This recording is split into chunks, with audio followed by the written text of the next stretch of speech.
Well, thank you very much. It's an honor to have President Zelenskyy of Ukraine, and we've been working very hard, very close. So we've actually known each other for a long time. We've been dealing with each other for a long time, and very well. We had a little negotiation spat, but that worked out great. I think for both countries, I think for the world, actually, beyond both countries. And we have something that is a very fair deal. And we look forward to getting in and digging and working and getting some of the rare earth. But it means we're going to be inside, and it's a big commitment from the United States, and we appreciate working with you very much. And we will continue to do that. We have had some very good discussions with Russia. I spoke with President Putin, and we're going to try and bring this to a close. It's something that you want and that he wants. We have to negotiate a deal. But we've started the confines of a deal, and I think something can happen. The big thing is the number of soldiers, mostly at this point, but soldiers being killed. You're losing thousands of soldiers. On both sides, we're losing a lot of soldiers, and we want to see it stop. And we want to see the money get put to different kinds of use, like rebuilding. And we're going to be working very hard. But we've had a lot of very good conversations. I will say until we came along, the Biden administration didn't speak to Russia whatsoever.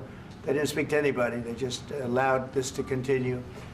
And I will say that, I'll say in front of you, you've heard me say it 1,000 times, if I were president, this war would have never happened. We would have had a deal negotiated for you without having to go through what you've gone through.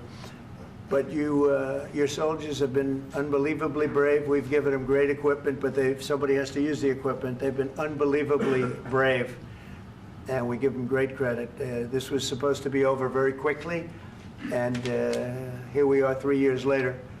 So I give tremendous credit to your generals and your soldiers and yourself in the sense that it's been very hard fighting, very tough fighting. They're great fighters. And you have to be very proud of them from that standpoint. But now we want to get it over with. It's enough, right? We want to get it over with. So it's an honor to have you here. Thank you very much for coming. We're going to sign the agreement at the conference in the East Room in a little while, right after lunch. And we'll be having lunch together. We're also discussing some other things. And we appreciate everybody being here. It's somewhat of an exciting moment, but the really exciting moment is when they stop the shooting and we end up with a deal. And I think we're fairly close to getting that, and an honor to have you. And please, you'd like to say something? Yeah, thank you so much, Mr. President. Thank you for invitation. And really, I hope that this first document, will be first step to real security guarantees for Ukraine, our people, our children. I really count on it. And of course, we count that America will not stop support. Really, for us, it's very important to support and to continue it. I want to discuss it with details further during our conversation, and of course, the infrastructure or security guarantees. Because for today, I understand what Europe is ready to do. And of course, I want to discuss with you what United States will be ready to do. And I really count on your strong position to stop Putin. And you said that enough with the war. I think that is very important, Ben, to say these words to Putin at the very beginning of war, because he is a killer and terrorist. But I hope that together we can stop him.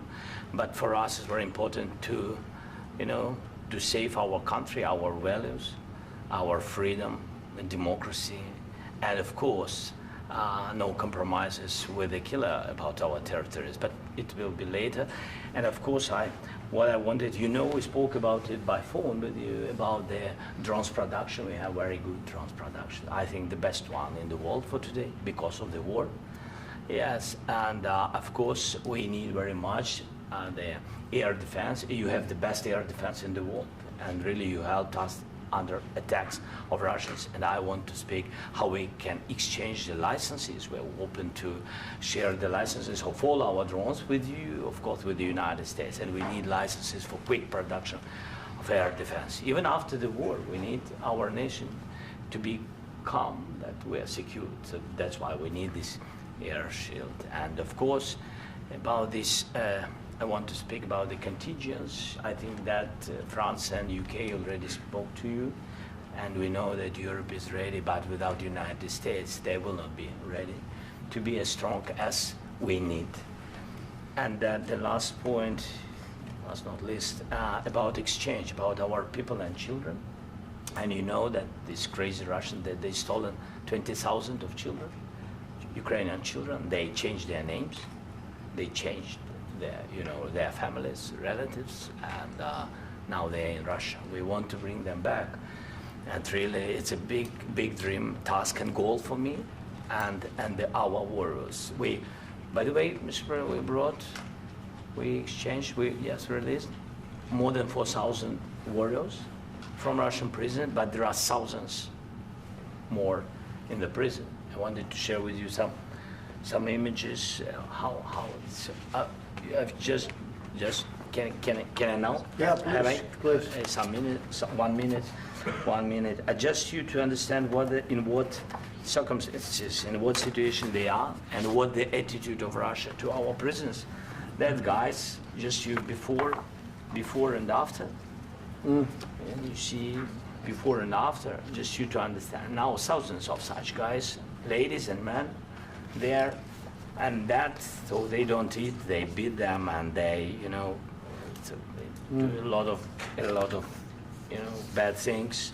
So out of, even during the war, there are rules. Everybody knows there are rules during the war. So these guys, they don't have any rules. You see that 50, 60 kilograms left, and a lot of such things. And I didn't want to show you what the changes with images of children, because I will just share with you. And I mean, it's looking tragic. Yep, that's tough stuff. Yeah, I wanted very much to give you, and you see. Yeah. This is pastor, by the way. They stolen pastors because it's not Russian church. They stolen pastors and moved pastors to the prison. At the end of last year, we brought 3 pastors, and we could exchange them. And this is pastor, you see. Yeah, that's tough. Yeah. So I mean, this I wanted to show you, and this. So thank you very much. We want to get that ended, right? Yeah. Of course. We And want. I think we will. And We have to, of course. do you have any questions, please? Thank you, Mr. President. With how much money is the U.S. going to put into the fund that is being created today, and how does this provide long-term security for Ukraine? Well, we don't know exactly how much, because we're going to be putting some money in a fund that we're going to get from the raw earth that we're going to be taking and sharing in terms of revenue. So it's going to be a lot of money will be made from the sale and from the use of raw earth. And as you know, our country doesn't have much raw earth. We have a lot of oil and gas, but we don't have a lot of the raw earth. And what we do have is protected by the environmentalists, but that can be unprotected, but still it's not very much. They have among the best in the world in terms of raw earth. So we're going to be using that, using it for all of the things we do, including AI and including weapons and the military, and it's really going to very much satisfy our needs. So it's something that just worked out really well. We have a lot of oil, and we have a lot of gas, we have a lot, but we don't have raw earth. So this has just about every component of the raw earth that we need for computers, for all of the things we do. This puts us in great shape. And on long-term security for Ukraine, how does this provide it? I think they're going to have great luck. I think once we make the agreement, that's going to be 95% of it. They're not going to go back to fighting. I've spoken with President Putin, and I feel very strong. I've known him for a long time, and I feel very strongly that they're very serious about it, and we'll make a deal. And when the deal is made, I don't think, we talk about security. Everyone's talking about the other day, all they talked about was security. I said, let me make the deal first. I have to make the deal first. I don't worry about security right now. We have to have a deal, because right now, last week, 2,000 soldiers died on both sides. 2,000. And they're losing 1,000, 2,000, 3,000 a week. So as we sit here and we talk, people are getting shot and dying on the battlefield. And, you know, they're not American soldiers, but they're Russian soldiers and they're Ukrainian soldiers, and we want to be able to stop it. And we want to be able also to spend money on other things. We don't want to, this is a tremendous amount of money. And what the Biden administration did was terrible. They were giving money, but he had no security on the money. Europe, as you know, gave much less money, but they had security. It was in the form of a loan. They get their money back, and we didn't. And now, at least we're protected because the American taxpayer has to be protected too. But this is an incredible agreement for Ukraine because we have a big investment in their country now. And what they have, very few people have. And we're able to really go forward with very, very high-tech things and many other things, including weaponry that we're going to use in many locations, but that we need for our country. Mr. President, This allows us to do that. will you continue I'm sorry. sending military aid? Yes, go ahead, please. If I can just, yes. In the document, there is one of the very important points. If we speak about business and investment, we never had LNG terminals in Ukraine. This document will open. I mean, the next document, but anyway, here we see in the framework, we see really goodwill for this. LNG terminals for us is very important, and I think for security of European continent. We have the biggest storage, gas storage. We have the biggest in Europe. Yes, yes, and we can use it for LNG, use it for LNG, and we will do it. And really, we can help Europe because Europe really helped. President Trump said that they made less support, but they are our friends, and they are our very supportive partners. They really gave a lot, Mr. President. They did. They gave a lot, but they gave much less. No. Much less. No. No. No, not you. No. Okay. Okay.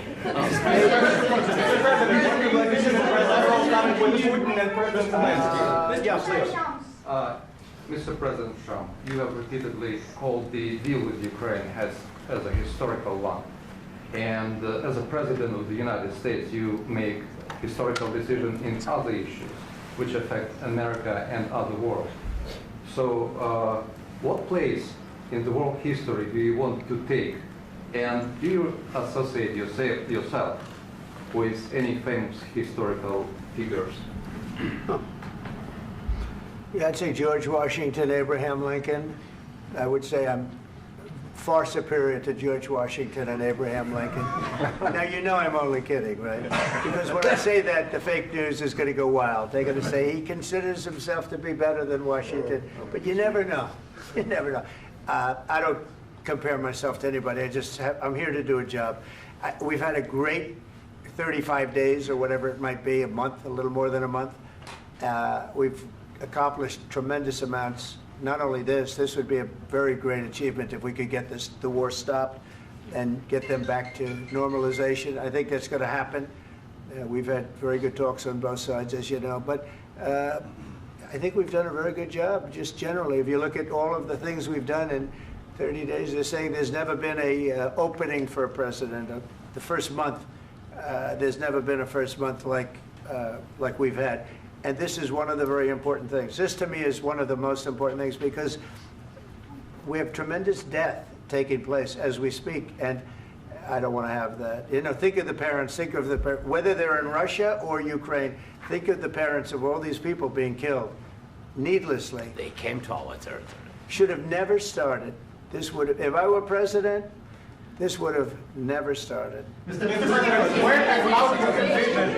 Mr. President, will you continue sending military aid to Ukraine after the U.S. signs this agreement with Ukraine? Yeah, we're going to be continuing. To President Zelenskyy, do you feel like the U.S. is on your side, that the President Trump is on your side at this moment?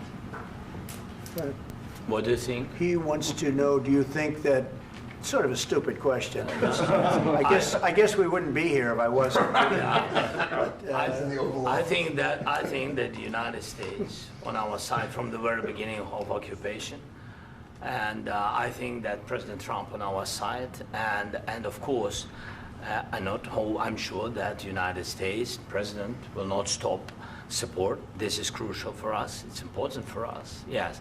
And Putin, the president speaks about the people and the soldiers which are dying, but they came to our territory, they came to our land.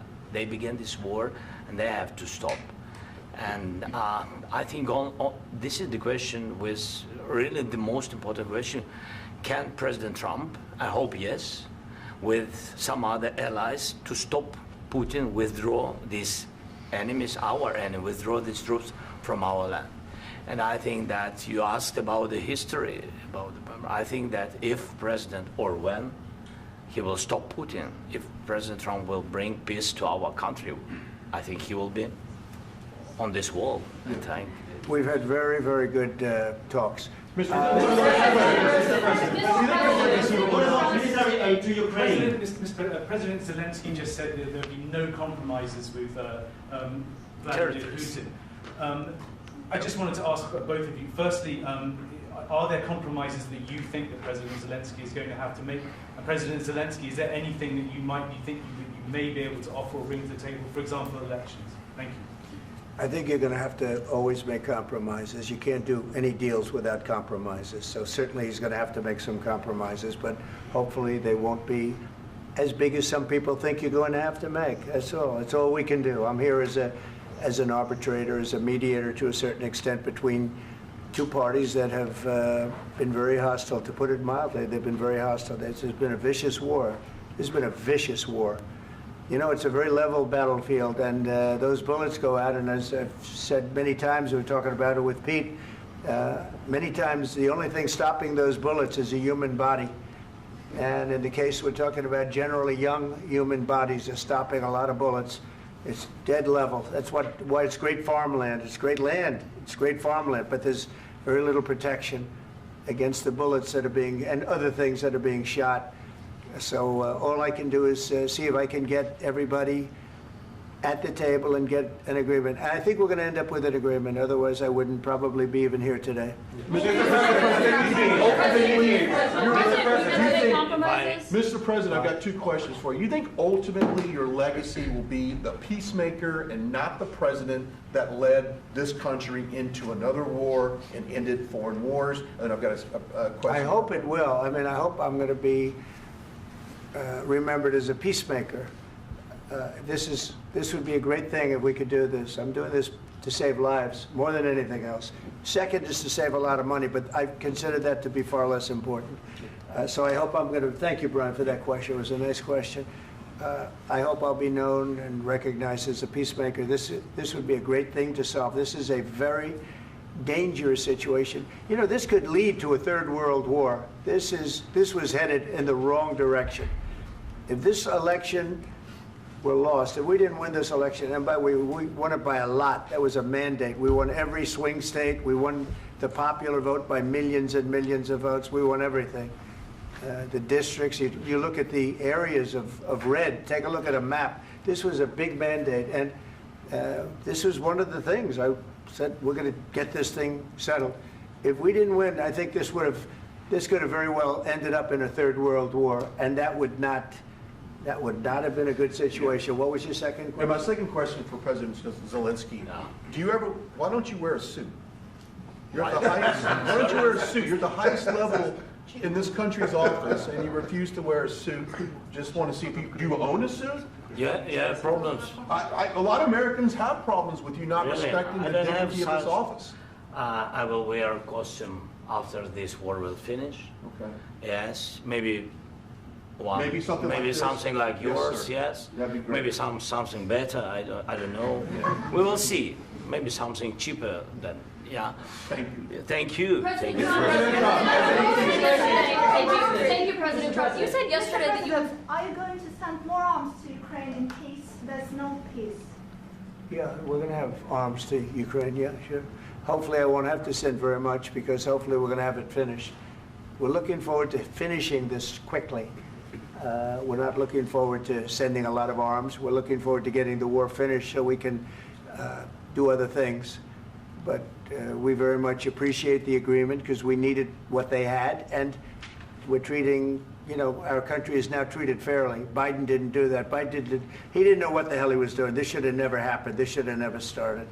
But you know, sure, the answer is yes, but hopefully we won't have to send much because I'm looking forward to getting it done quickly, very quickly. Does that mean you'll provide security guarantees, Mr. President?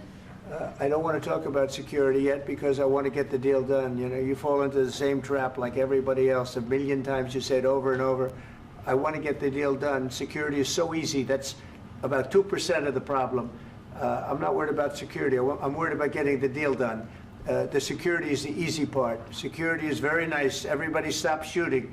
And now will Europe put people there? I know France is going to. I know the UK is going to. I know other countries are going to, and they happen to be right next door. We haven't committed, but we could conceivably. You know, we have security in a different form. We'll have workers there digging, taking the raw earth so that we can create a lot of great product in this country. So in that sense, you have something, but we haven't determined that yet. I will say, in speaking to France and in speaking to, and they were here, as you know, last week and just the other day, they have committed to a lot of security.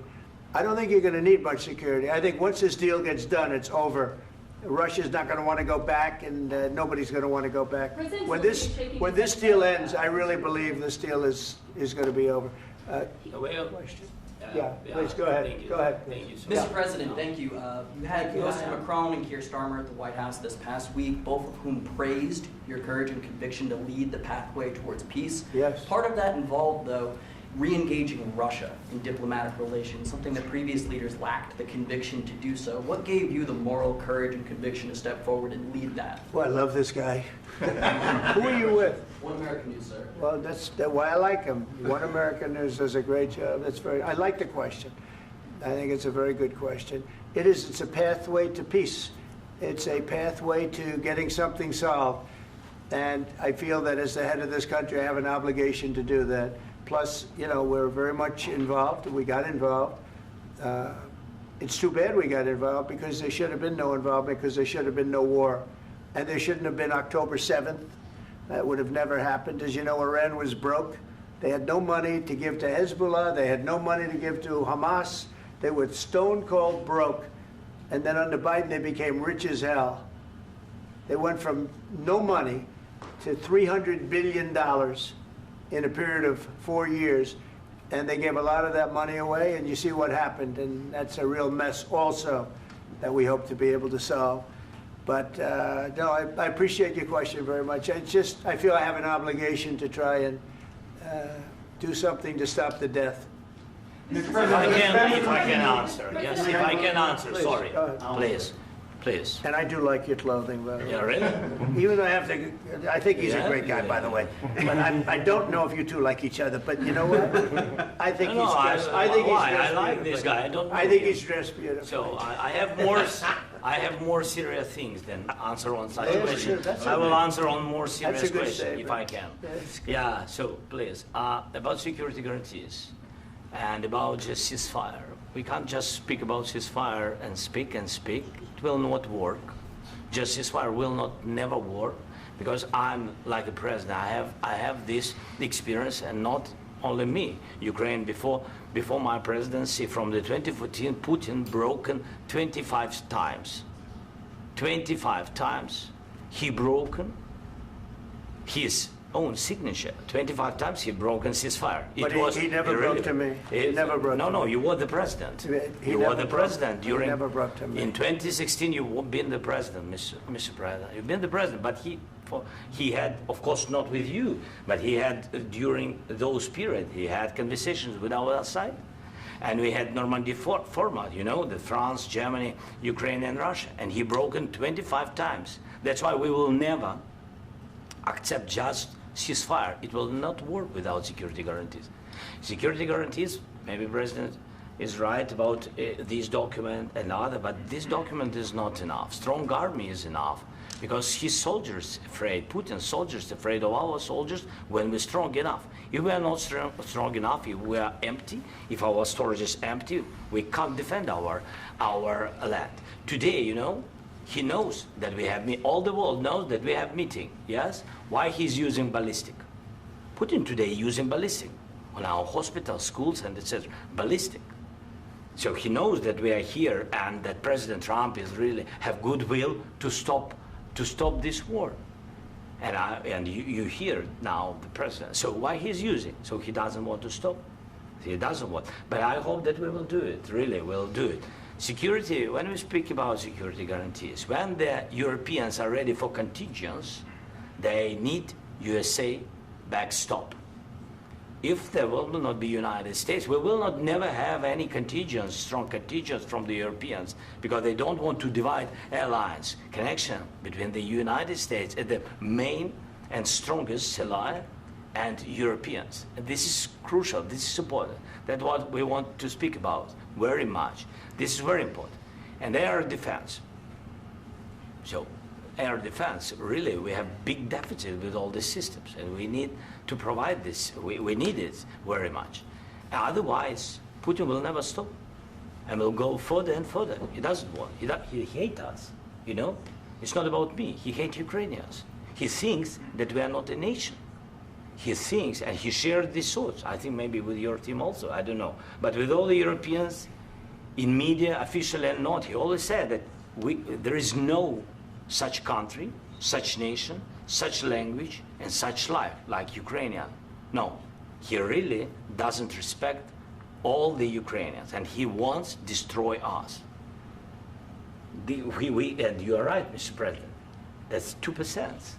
This document, maybe other documents, it's a very good start, very good, but it will not enough to stop this person. Should Russia pay to rebuild Ukraine? Mr. President, under these Should Russia pay to rebuild Ukraine? They have to pay. This question. This is the rule. This is the rule of the war. This is the rule of the war. During all the centuries, all the history, this is the rule of the war. Who began, those pay. Do you agree? This is the rule. Putin began this war. He has to pay all money for innovation. He has to pay. Of course, some Russian assets, what we have in Europe, about 300 billion, we can use them. We can use for innovation and buy military support from the United States also. We can do it, but it's not enough.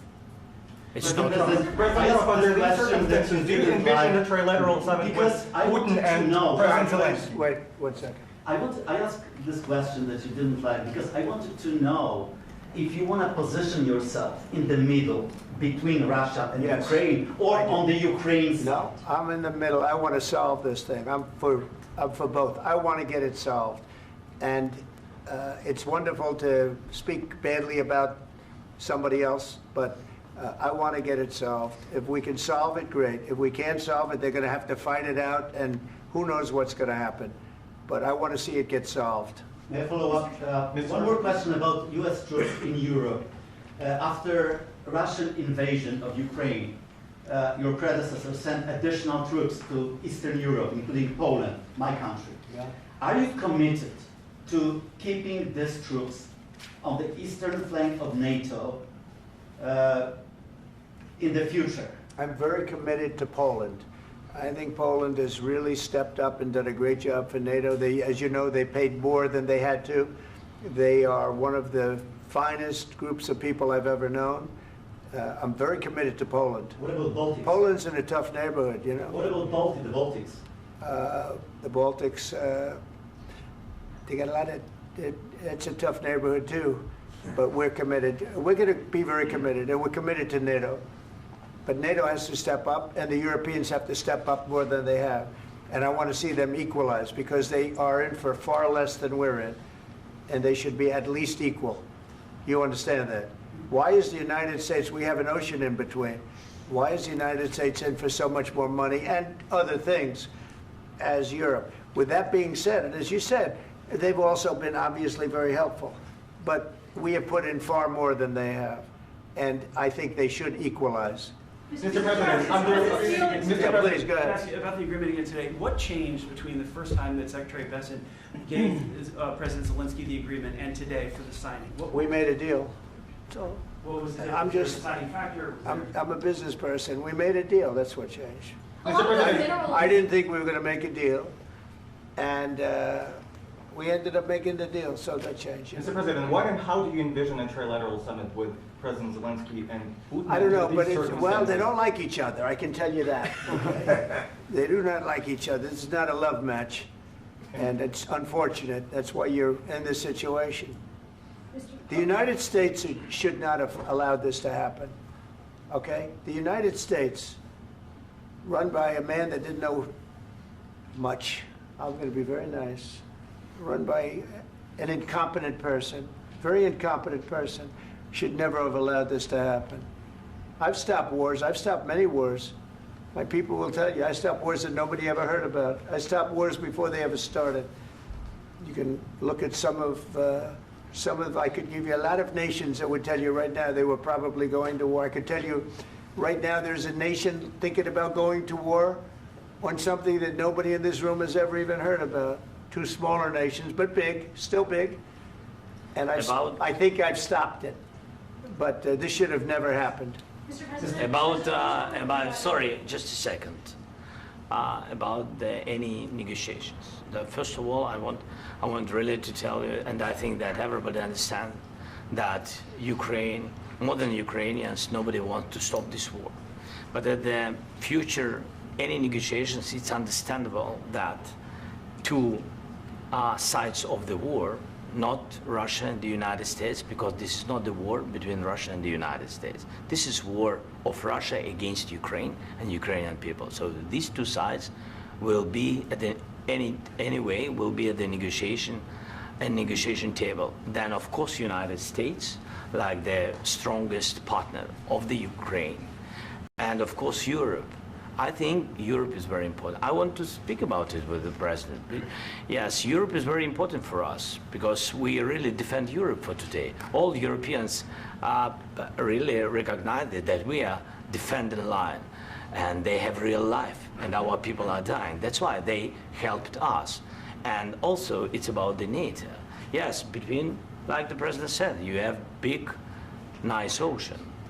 Yes, between us. But if we will not stay, Russia will go further to Baltics and to Poland, by the way. But first to the Baltics. It's understandable for them because they've been in the USSR. You know, they've been one of the republics of the USSR, and Putin wants to bring them back to his empire. It's a fact.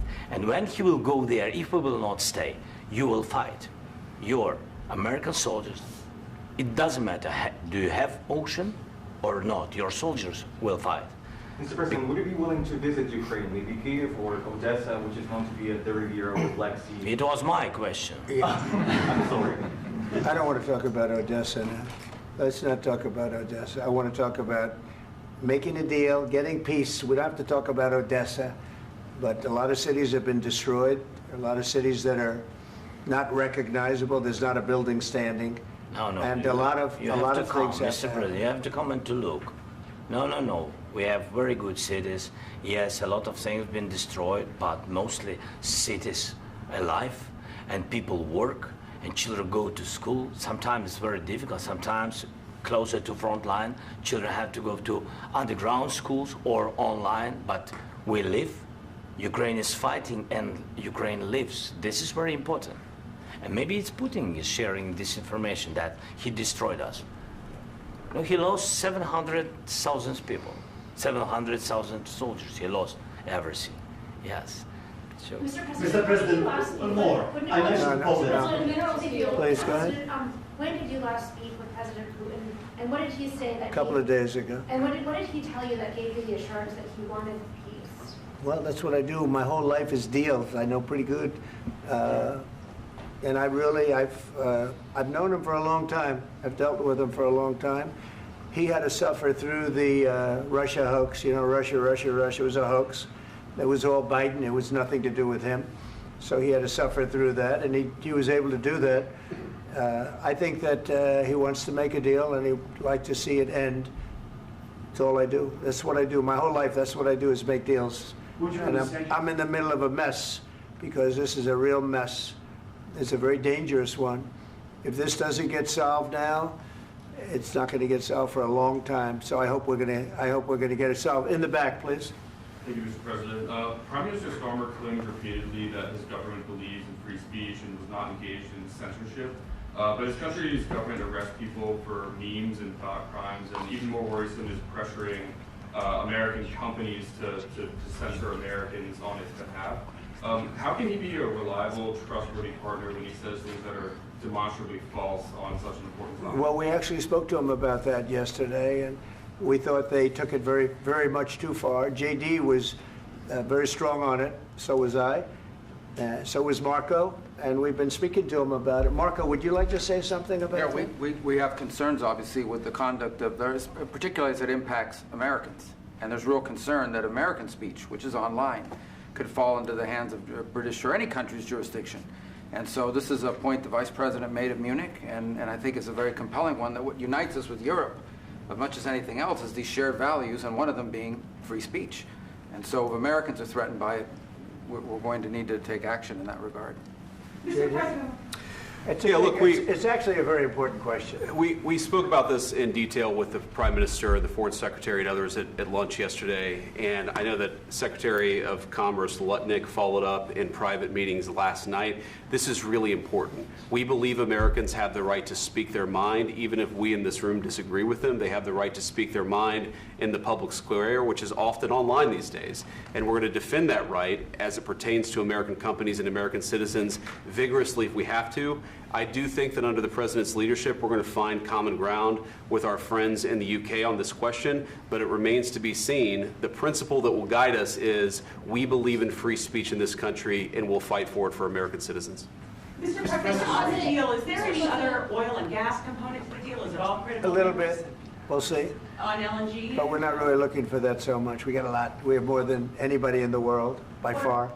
So no, we're not talking about it too much, but a little bit. I think it affects also, but for the most part, no.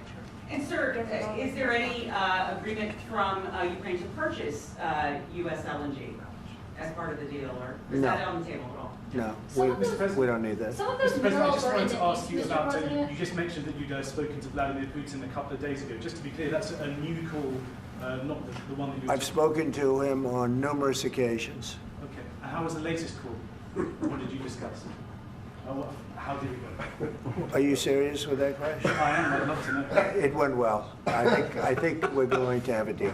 On the minerals deal, Mr. President, some of those minerals are in the east of Ukraine, not far from the front lines and in areas that Russia has occupied. Will you direct President Putin to withdraw his forces from those areas if there's U.S. interest? Well, we'll take a look at the time. We have a lot of area. It's a very big area we're talking about, so we'll take a look. I'll study that and I'll see. And who would protect those minerals if they are U.S. interests? Would that be Ukrainian forces? They'll be protected. The agreement will protect them.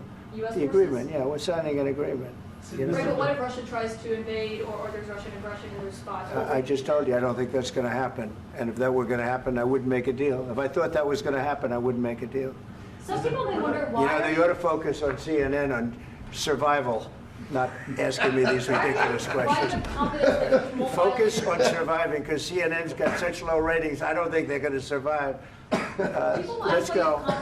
Please, go ahead. Since I already mentioned Poland. Poland was under Russian control for decades after the Second World War. When I was a kid, I looked at the United States not only as a most powerful country, richest country in the world, the country that has great music, great movies, great muscle cars, but also as a force for good. And now I'm talking with my friends in Poland, and they are worried that you align yourself too much with Putin. What's your message for them? Well, if I didn't align myself with both of them, you'd never have a deal. You want me to say really terrible things about Putin and then say, "Hi, Vladimir, how are we doing on the deal?" That doesn't work that way. I'm not aligned with Putin. I'm not aligned with anybody. I'm aligned with the United States of America and for the good of the world. I'm aligned with the world. And I want to get this thing over with. You see the hatred he's got for Putin. It's very tough for me to make a deal with that kind of hate. He's got tremendous hatred. And I understand that, but I can tell you the other side isn't exactly in love with, him either. So it's not a question of alignment. I'm aligned with the world. I want to get the thing set. I'm aligned with Europe. I want to see if we can get this thing done. You want me to be tough? I could be tougher than any human being you've ever seen. I'd be so tough. But you're never going to get a deal that way, so that's the way it goes. All right, one more question. Hey, I will respond to this. So look, for 4 years in the United States of America, we had a president who stood up at press conferences and talked tough about Vladimir Putin, and then Putin invaded Ukraine and destroyed a significant chunk of the country. The path to peace and the path to prosperity is maybe engaging in diplomacy. We tried the pathway of Joe Biden of thumping our chest and pretending that the President of the United States' words mattered more than the President of the United States' actions. What makes America a good country is America engaging in diplomacy. That's what President Trump is doing. Can I ask you? Sure. Yeah? Yeah. Okay. So he occupied it, our parts, big parts of Ukraine, part of East and Crimea. So he occupied it on 2014. So during a lot of years, so I'm not speaking about just Biden, but those time was Obama, then President Obama, then President Trump, then President Biden, now President Trump, and God bless, now President Trump will stop him. But during 2014, nobody stopped him. He just occupied and took. He killed people. You know what the contact line? 2015. 2014 and 2014. 2014. Yeah. So I was not here. Yeah, but that's exactly right. Yes, but during 2014 till 2022, yeah, the situation the same. The people are been dying on the contact line. Nobody stopped him. You know that we had conversations with him, a lot of conversation, my bilateral conversation, and we signed with him, me, like a new president. In 2019, I signed with him the deal. I signed with him, Macron and Merkel, we signed ceasefire. Ceasefire. All of them told me that he will never go. We signed with him with gas contract. Gas contract. Yes, but after that, he broken this ceasefire. He killed our people and he didn't exchange prisoners. We signed the exchange of prisoners, but he didn't do it. What kind of diplomacy, JD, you are speaking about? What do you mean? I'm talking about the kind of diplomacy that's going to end the destruction of your country. Yes, but if you Mr. President, with respect, I think it's disrespectful for you to come into the Oval Office and try to litigate this in front of the American media. Right now, you guys are going around and forcing conscripts to the front lines because you have manpower problems. You should be thanking the President for trying to bring an end to this conflict. Have you ever been to Ukraine that you say what problems we have? I have been to. Count once. I've actually watched and seen the stories, and I know what happens is you bring them on a propaganda tour, Mr. President. Do you disagree that you've had problems bringing people into your military? And do you think that it's respectful to come to the Oval Office of the United States of America and attack the administration that is trying to prevent the destruction of your country? A lot of questions. Let's start from the beginning. Sure. First of all, during the war, everybody has problems. Even you, but you have nice ocean and don't feel now, but you will feel it in the future. God bless. You don't know that. God bless. You don't God know bless. that. You will not have a war. Don't tell us what we're going to feel. We're trying to solve a problem. Don't tell us what we're going to feel. I'm not telling you. Because you're in no position to dictate that. That's exactly what you're doing. You're in no position to dictate what we're going to feel. We're going to feel very good. You will feel influence. We're going to feel very good and very strong. You will feel influence. You're right now not in a very good position. You've allowed yourself to be in a very bad position, and he happens to be right about it. From the very beginning of the war. You're not in a good position. You don't have the cards right now. With us, you start having I'm not playing cards. Right now, you don't. You're playing cards. Mr. President. You're playing cards. Serious. You're gambling with the president lives of millions of people. You're gambling with World War III. You're gambling with World War III. And what you're doing is very disrespectful to the country, this country. That's back to you. Far more than a lot of people said they should have. Have you said thank you once? This A lot entire of meeting? times. No, in this Even entire meeting, today. have you said thank Even you? today. You went to Pennsylvania and campaigned for the opposition in October. Offer some words of appreciation for the United States of America and the president who's trying to save your country. Please, you think that if you will speak very loudly about the war, you can... He's not speaking loudly. He's not speaking loudly. Your country's in big trouble. Can I Wait a answer? minute. No, Can you've I done a lot answer? of talking. Your country is in big trouble. I know. You're not I winning. know. You're not winning this. You have a damn good chance of we are coming out staying, okay because of Mr. us. President, we are staying in our country, staying strong from the very beginning of the war. We've been alone, and we are thankful. I said thanks You haven't in been this alone. cabinet, You and haven't not been only alone. in this cabinet. We gave you, through I this said stupid thank you. president, $350 billion. You we voted gave for you your military president. equipment, You and you voted men for are your brave, president. but they had to use our military. What about West If people? you didn't have You our invited military me- equipment, You invited if me you to didn't speak. have our military equipment, this war would have been over in 2 weeks. In 3 okay? days, I heard it from Putin. In 3 days, this is something Maybe new. less. In 2 weeks, of course, yes. It's going to be a very hard thing to do business like this. I Again, tell you. just say thank you. I said a lot of times that thank there, you accept to that- American people. Accept that there are disagreements, and let's go litigate those disagreements rather than trying to fight it out in the American media when you're wrong. We know that you're wrong. But you see, I think it's good for the American people to see what's going on. I understand, sir. I think it's I very understand. important. That's why I kept this going so long. You have to be thankful. You don't have the I'm cards. thankful. You're buried there. Your people are dying. tell you You're again, running I low know. on soldiers. Don't- Listen, don't, please, you're running Mr. low on President. soldiers. It would be a damn good thing. Mr. And then President. then you tell us, I don't want a ceasefire. I don't want a ceasefire. I want to go and I want this.